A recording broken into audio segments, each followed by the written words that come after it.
घरातल्या प्रत्येक वस्तूंची एक्सपायरी असते का? आपण औषधे, कॉस्मेटिक किंवा पॅकेटवरच्या खाद्यपदार्थांची एक्सपायरी डेट तपासतो. पण आपल्या स्वयंपाकघरात रोज वापरल्या जाणाऱ्या काही वस्तूंकडे आपण अजिबात लक्ष देत नाही. आणि काही वस्तू जुन्या झाल्यावर त्यांचा स्वाद, गुणवत्ता किंवा उपयोगिता कमी होऊ शकते. म्हणून आजच्या व्हिडिओमध्ये पाहूया अशा 15 रोजच्या वापरातील वस्तू ज्या वापरण्यापूर्वी एकदा तपासणे खूप महत्त्वाचे आहे. व्हिडिओ शेवटपर्यंत नक्की पहा, कारण शेवटच्या काही वस्तूंबद्दल तुम्हाला कदाचित कल्पनाही नसेल. पहिलं, मसाले. मसाल्यांवरची तारीख आपण अनेकदा पाहतच नाही.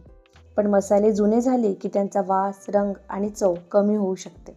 म्हणून मसाले खरेदी करताना पॅकेटवरील बेस्ट बिफोर किंवा इतर तारीख नक्की तपासा. आणि मसाले नेहमी कोरड्या हवाबंद डब्यात ठेवा. दुसरं, खाद्यतेल. तेलही कायम चांगले राहत नाही. विशेषतः बाटली उघडल्यानंतर ते उष्णता, प्रकाश आणि हवेमुळे हळूहळू खराब होऊ शकते.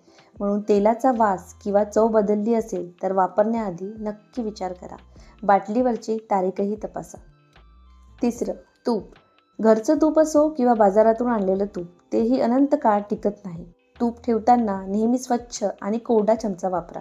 तुपाचा वास, चव किंवा रंग असामान्य वाटत असेल तर ते वापरू नका. चौथं, मध. मधाबद्दल अनेक गैरसमज आहे. मधामध्ये साखरेचे स्फटिक तयार झाले म्हणून तो खराब झाला असेलच असं नाही.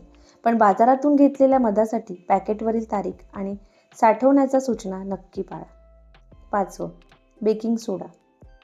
केक, ढोकळा किंवा इतर पदार्थ बनवताना आपण बेकिंग सोडा वापरतो. पण जुना बेकिंग सोडा योग्य प्रकारे काम करेलच असं नाही. म्हणून पॅकेटवरची तारीख तपासा. जुना झालेला बेकिंग सोडा वापरल्यावर पदार्थ अपेक्षेप्रमाणे फुगणार नाही. Baking powder. बेकिंग पावडरचीही ताकद कालांतराने कमी होऊ शकते. म्हणून ती खूप जुनी असेल तर केक किंवा इतर पदार्थांचा टेक्स्चर अपेक्षेप्रमाणे मिळेलच असं नाही. वापरण्याआधी तारीख तपासण्याची सवय लावा. ईस्ट. ब्रेड, पिझ्झा किंवा काही बेकिंग रेसिपीमध्ये ईस्ट वापरलं जातं. पण ईस्ट जुना झाला तर डव व्यवस्थित फुलत नाही. म्हणून ईस्ट वापरण्याआधी पॅकेटवरील तारीख आणि स्टोरेज इन्स्ट्रक्शन नक्की तपासा. चहा पावडर. चहा पावडरची तारीख आपण अनेकदा दुर्लक्षित करतो. जुनी चहा पावडर वापरल्यावर तिचा सुगंध आणि चवीची क्वालिटी कमी होऊ शकते. म्हणून ती हवाबंद डब्यात आणि ओलाव्यापासून दूर ठेवा. कॉफी. कॉफीचं पॅकेट उघडल्यानंतर ते व्यवस्थित बंद करून ठेवणं खूप महत्त्वाचं आहे. हवा आणि ओलावा यामुळे तिचा फ्लेवर कमी होऊ शकतो. म्हणून पॅकेटवरील तारीख आणि साठवण्याची सूचना नक्की तपासा. ड्रायफ्रूट्स. काजू, बदाम, अक्रोड, मनुका हे पदार्थ दिसायला ठीक असेल तरी खूप दिवस साठवून ठेवले तर त्यांची क्वालिटी कमी होऊ शकते. विशेषतः कडवट किंवा विचित्र वास येत असेल तर वापरू नका. ड्रायफ्रूट्स योग्य पद्धतीने आणि शक्यतो हवाबंद डब्यात साठवा. पीठ. गव्हाचं पीठ, बेसन, ज्वारीचं पीठ किंवा इतर कुठलं पीठ हे सुद्धा खूप दिवस ठेवून विसरू नका. पिठात ओलावा, कीड किंवा विचित्र वास जाणवत असेल तर ते वापरू नका. पॅकेटवरील तारीख तपासणं आणि योग्य स्टोरेज करणं खूप महत्त्वाचं आहे. तांदूळ. तांदूळ बराच काळ टिकू शकतो, पण त्याचा अर्थ तो कायम चांगला राहतो असं नाही. तांदूळ साठवताना ओलावा आणि कीड यापासून त्याचं संरक्षण करा. वापरण्यापूर्वी तांदूळ व्यवस्थित तपासा. डाळी. तूर डाळ, मूग डाळ, मसूर डाळ. डाळी साठवून ठेवताना आपण तारीख विसरून जातो. पण खूप जुनी डाळ किंवा कीड लागलेली डाळ वापरणं टाळा.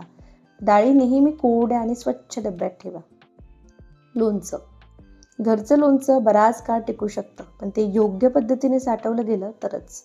त्यात ओलावा जाणे, बुरशी दिसणे किंवा वास, चव असामान्य होणे हे लक्षात घेण्यासारखे संकेत आहेत.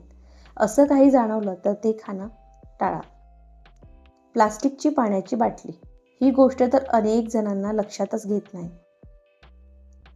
प्लास्टिकच्या बाटलीवर तारीख दिसत नसली तरी ती कायम वापरता राहण्यासाठी बनवलेली आहे असं समजू नका. बाटली खराब झाली असेल, ओरखडे पडले असतील, वास येत असेल किंवा ती विकृत झाली असेल तर ती बदलण्याचा विचार नक्की करा. आणि शक्य असल्यास पाण्यासाठी योग्य दर्जाची रियुजेबल बॉटल वापरा. एक महत्त्वाची गोष्ट, इथे एक गोष्ट लक्षात ठेवा. एक्सपायरी डेट आणि बेस्ड बिफोर हे एकच नसतात. बेस्ड बिफोर म्हणजे त्या तारखेपर्यंत उत्पादनाची क्वालिटी उत्तम राहण्याची अपेक्षा असते. म्हणून प्रत्येक पॅकेज फूडसाठी लेबलवर दिलेली सूचना, तारीख आणि स्टोरेज इन्स्ट्रक्शन नक्की वाचा. फक्त इंटरनेटवर सांगितलेली एखादी ठराविक तारीख पाहून पदार्थ चांगला किंवा खराब आहे असं निर्णय घेऊ नका. तर या होत्या घरात रोज वापरल्या जाणाऱ्या 15 वस्तू ज्यांच्याकडे आपण अनेकदा दुर्लक्ष करतो. तुमच्या घरात यापैकी कोणती वस्तू सर्वात जास्ती दिवस साठवून ठेवली जाते कमेंटमध्ये नक्की सांगा. अशीच उपयोगी माहिती आवडत असेल तर अस्सल मराठी रसोईला सबस्क्राईब करायला मात्र विसरू नका आणि हा व्हिडिओ तुमच्या कुटुंबासोबत नक्की शेअर करा.